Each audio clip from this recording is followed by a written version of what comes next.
From Washington, this is VOA News.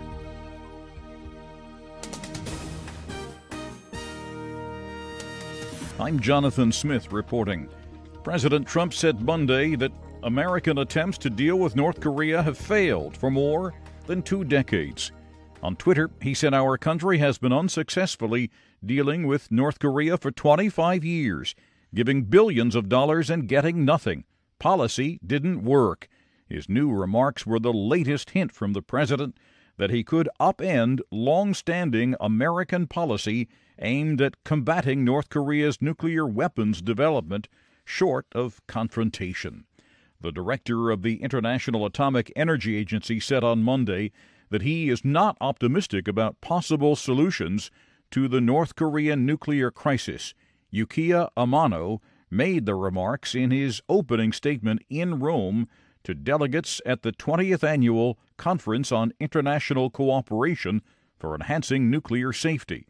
He said his organization is working to collect and evaluate information about North Korea's nuclear program, but he said it remains impossible to report progress on the situation.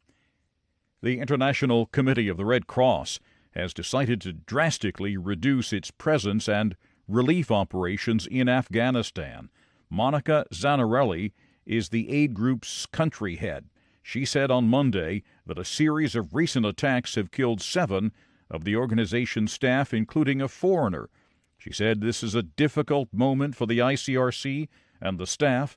After 30 years of continuous presence in the country, we are reducing our presence and operations, but we are not leaving Afghanistan. This is VOA News. At least 12 Rohingya Muslims fleeing violence in Myanmar drowned late Sunday when their packed boat capsized as they fled violence to seek refuge in Bangladesh.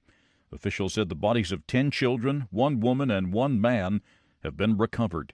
They estimate that anywhere from 40 to 100 people were on the boat, which sank in the Naf River that separates Myanmar from Bangladesh. More than 500,000 Rohingya Muslims have fled Myanmar's Rakhine state for Bangladesh since late August. Bangladesh is said to be planning to build a giant camp to house at least 800,000 Rohingyas who have sought refuge in the country.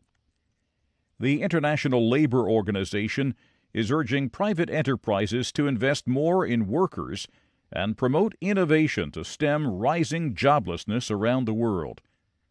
Correspondent Lisa Schlein reports from Geneva for VOA from the launch of the ILO's report titled World Employment and Social Outlook 2017, Sustainable Enterprises and Jobs. Global unemployment this year stands at more than 201 million. This, says the International Labor Organization, is an increase of 3.4 million compared to 2016. The ILO study reports private businesses account for nearly 3 billion workers, or 87% of total global employment. It says a strong public sector is the foundation for growth, job creation, and poverty reduction. The ILO report says in some cases, innovation has led to the hiring of more temporary workers, mainly women. It notes, however, that while this might be beneficial in the short term, long term, it depresses wages and leads to lower productivity because of the instability of temporary work and lack of benefits. The report, however, finds innovation increases competitiveness and job creation for enterprises. It says innovative firms tend to be more productive, employ more educated workers,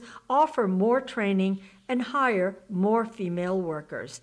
Lisa Schlein for VOA News, Geneva. India's Supreme Court on Monday temporarily banned the sale of fireworks in New Delhi.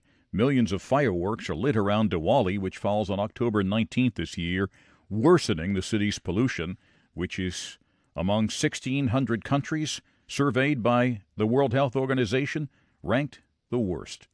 There's more on these and other late-breaking and developing stories from around the world around the clock at voanews.com and on the VOA News mobile app.